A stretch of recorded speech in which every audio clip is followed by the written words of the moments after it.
Hey, what's up everyone? It's Derek with Nerd or Die, and in this video I'm going to show you how to make customized scenes for your stream with our new free resource. Let's get right into it. It's been a while since we've released a new resource, but I hope this video makes it worth the wait. With our scene maker, you can create and customize your own intro, be right back or AFK, and outro scenes quickly, easily, and of course for free. You can even make scenes that feature your gameplay in the background while you wait for in-game cues. Now, there's tons of options how you can use this, so let's take a quick look at what I'm talking about. This is the default scene design that you'll be able to use. You'll be able to change out the background video or even use an image. You can update what all the text says, change the fonts, change the colors, and much more. All this can be done with a couple of easy steps that I'll explain in this video. Now, in the top left, we have social media pop-ups that will automatically animate and show off your social networks. In the bottom left, you'll see labels that will display your recent follower, biggest tipper, latest sub, and more. The bottom right has a countdown that can be customized to last longer and display different messages. There's also a message that displays when the countdown ends. In the middle, we have a heading and subheading that you can change out, and even a logo or branding image which you can add in as well. Now, we'll use the settings generator to customize all of your settings, so it'll be quick, easy, and you'll even be able to make multiple scenes for your stream if you'd like. If you guys and gals like this free resource, please let me know. These take quite a bit of work, but I love to release bigger and better ones in the near future. So make sure to like and share this video if you want to see more designs like this. Anyways, to start, let's head over to nerdordie.com and click on free resources at the top. Here you'll find all the items in our shop that you can use free of charge, such as the panel and overlay makers. Go ahead and click on the scene maker. The direct link for this will also be in the description below. Add the item into your cart and go through the simple checkout process. And after you have the files downloaded to your computer, let's go ahead and unzip them. As you will see, there is a main folder called Stream Resources with two other folders inside of it. Anyways, once we have the files extracted, we can move on to the settings generator. So let's go ahead and start with that, and this is where the real magic happens. In the Scene Maker folder that we just extracted, there's a link to open up the settings generator. Go ahead and click on that. And then at the top, you'll see categories of options that you'll be able to change. You can click on these to jump around to different option sets. You'll also see two buttons up here on the right. The first will allow you to toggle the size and preview window to make it larger. You can also directly click on the preview area to toggle its size as well. The second button is to download your settings file, which we'll later place in the settings folder. More on that a bit later. You'll also see the live preview right here on the right, and this will give you an idea of what your scene will look like when all is said and done. Now please note that it will contain default background videos and images, as well as default usernames pulled into the labels. We will go over switching these out later in the video, so let's go ahead and go through the rest of the settings first. Also, just real quick, the preview will cycle only through one social network and then the schedule. This is so you can get an idea of how everything will look, and it will be a lot quicker. Let's move on to the actual options. So first is the background type. This is basically, do you want to use a video or background image for your background? Next is the background overlay opacity. This will allow you to decide how much of the background color that you pick will be shown. Slide this up to have a more solid color or down to make it see-through. Blur will simply allow you to add blur to your image or video. Scale lets you scale up the size of your background image or video. Now, I recommend using this if you add blur to your background. Display branding will let you choose if you want to show the logo here in the middle or not. And logo opacity will allow you to change how solid or see-through the branding image is. Logo scale will let you increase or decrease the size of your logo. And then frame width simply lets you change how thick this frame around the whole entire scene is.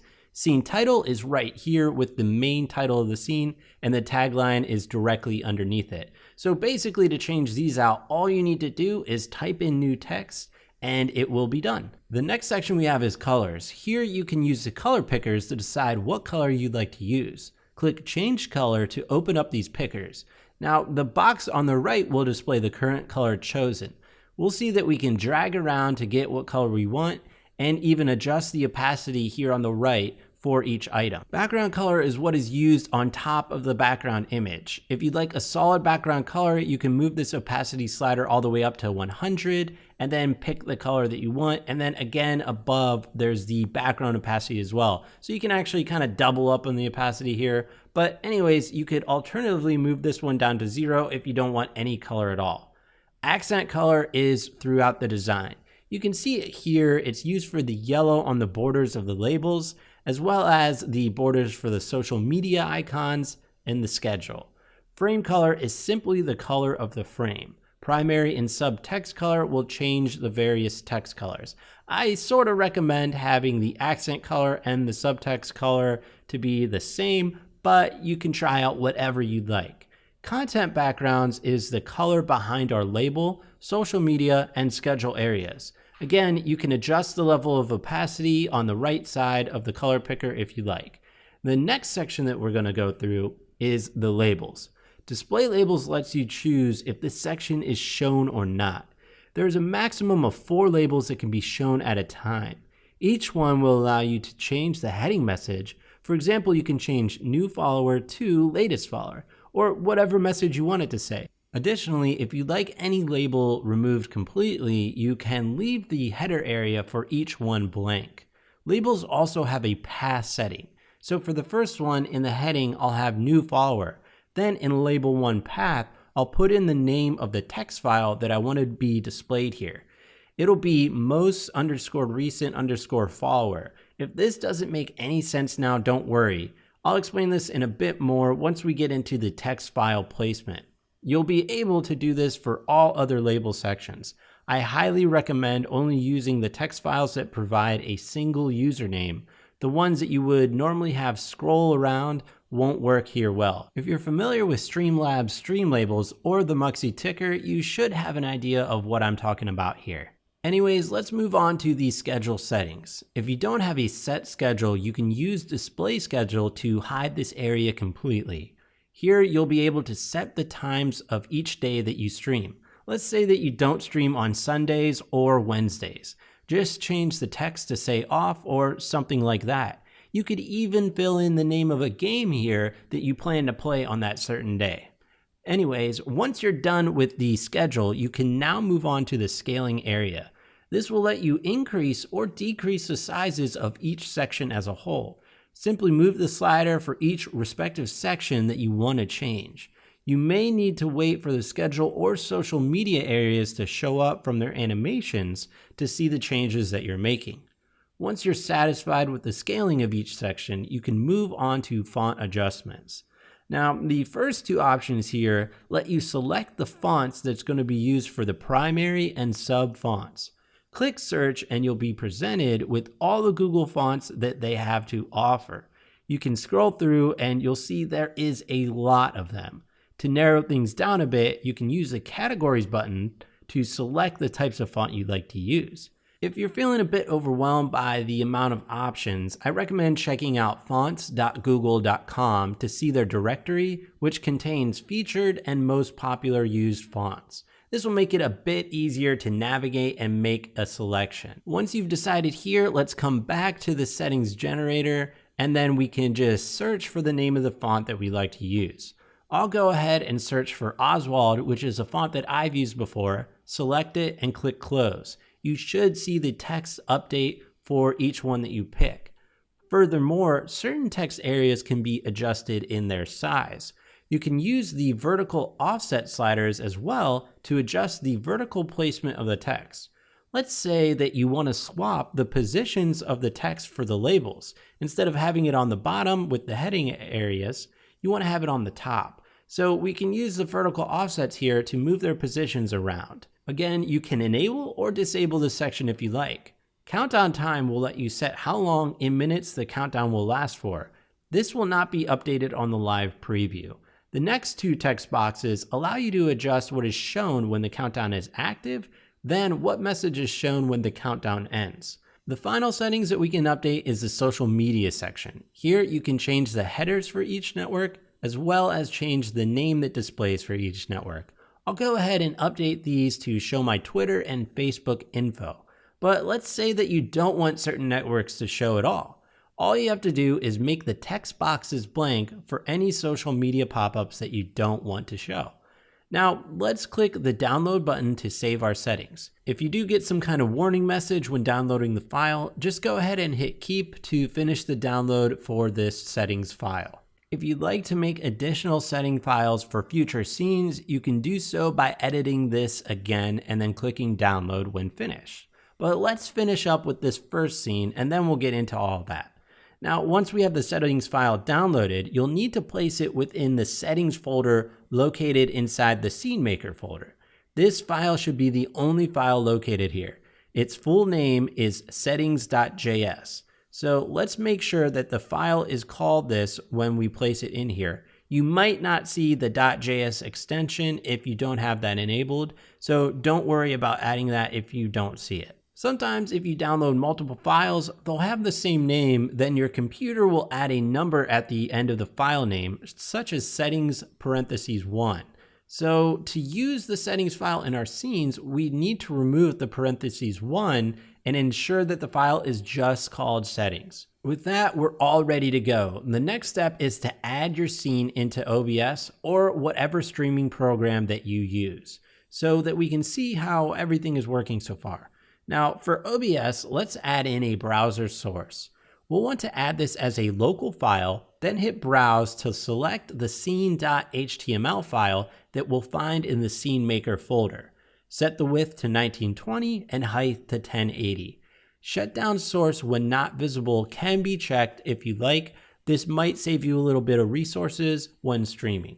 Now, we definitely want to have refresh browser when scene becomes active checked. Once you hit OK, you should see your design so far. Now we can go ahead and link our text files and change out the background and logo images. To properly link our Streamlabs stream label and Muxy ticker text files or any other program that you may use to generate text files onto your computer, we need to set things up properly and link them. The text files folder that's stored in the main folder that we downloaded at the beginning of this video will be used to pull your latest followers, tippers, and subs directly into your scene. So to be clear, my stream resources folder has the text files and scene maker folder in it currently. This will allow us to use the text files for multiple scenes that we may create later. Now, the following step here is optional and only needed if you want your scene to display your stream supporters in the labels automatically. So if you don't plan on having your latest followers or top tippers shown in your scene, or perhaps you just don't want to move where your text files are currently stored, then you can skip ahead. All that we need to do is set Streamlabs stream labels or Muxy's ticker to save your files in the text files folder. So let's quickly go over the steps for each program. Remember, if you use these programs already, you're going to need to go back into your streaming programs such as OBS and then update the file paths to the proper text files after we change where they're being saved, or else they just won't work or be updated in the future. For stream labels, you will open up the program, log in, and click Change Output Directory. Then simply select the text files folder, and all of your files will now be moved into this folder. You can go back into the settings generator and update the file path names as needed. So you just look at the file name that you want to bring into the scene maker, and you just type it into the box here, and you'll be good to go. Now with the Muxy ticker, simply log in, click the settings tab, and then click the file directory, and then navigate to where your text files folder is saved and select that folder and hit select folder. If you do decide to add cheer files into the scene maker via the Muxy ticker, you're going to need to add /cheer/ the name of the file. So for instance, let's say I wanted to use this most recent cheer file that's located here in this cheer folder. In the scene maker settings generator, we're going to add /cheer/most_recent_cheerer in the settings generator path. Once you're done linking this all up, you're going to need to re-download a new settings file from the scene maker and then replace any settings file within the settings folder. Basically, you just need to remember that if you make any changes in the settings generator that you'd like to use, you'll need to overwrite or replace the settings file for your scene. And again, remember, if you did end up changing the text files to be saved in our text files folder, you're going to need to update these changes in OBS as well for any of your current scenes that you used before this. This might be a little bit confusing, so let me know in the comments below if you're having any issues here. Once you have the text file saved in, we can move on to how to change the background and branding image. Now let's start with the background. We're going to move into the Scene Maker folder and now into the Backgrounds folder. Here you'll be able to put an image or video that you'd like to use.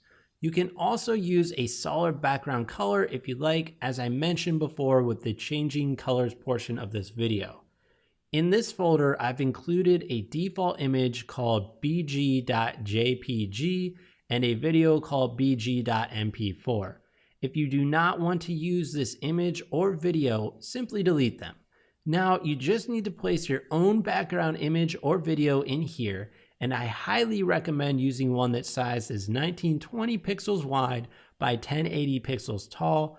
Otherwise, you might see some distortion or skewing of the image or video.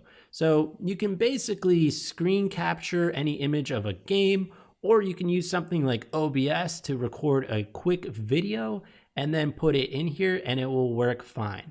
The images will accept any .png and .jpg, which is JPEG, and videos will work with any .mp4s and .oggs. So let's say you want to use a JPEG, make sure it's called bg.jpg. And again, you might not see the file extension on your computer, so don't worry too much about that. And then set it as the only file in this folder. And then in the settings generator, make sure you have image selected.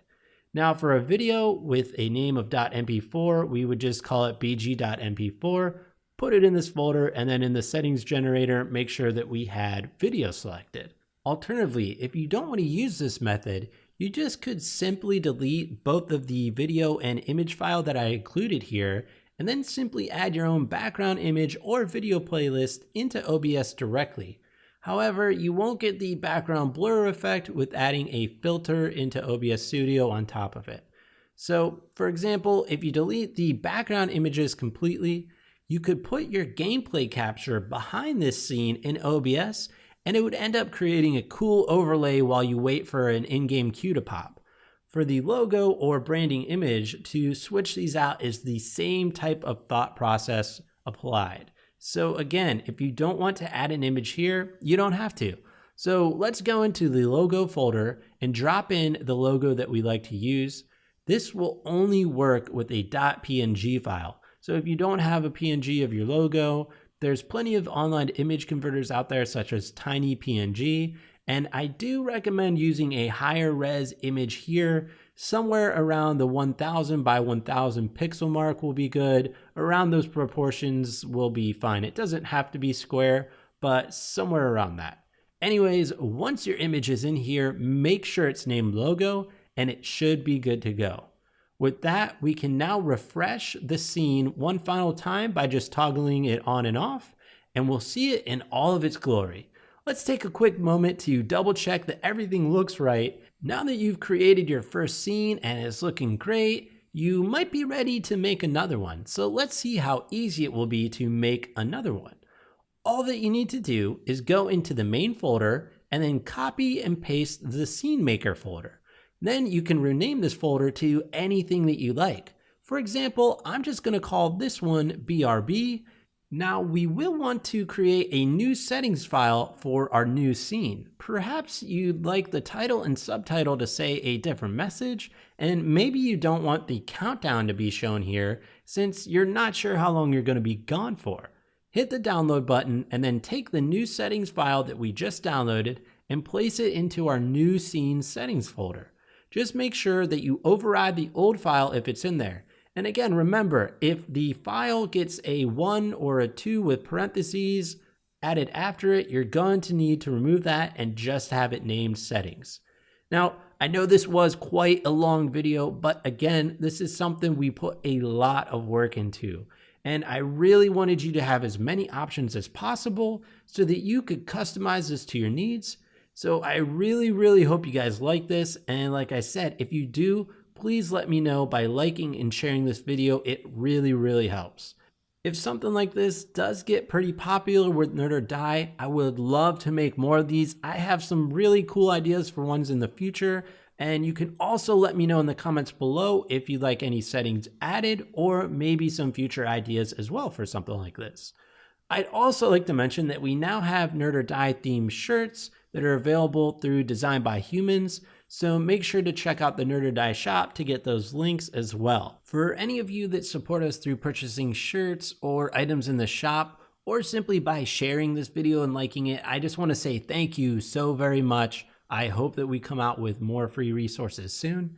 And if you have any questions at all about this video, let me know in the comments below and I'll do my best to answer. Thanks for watching.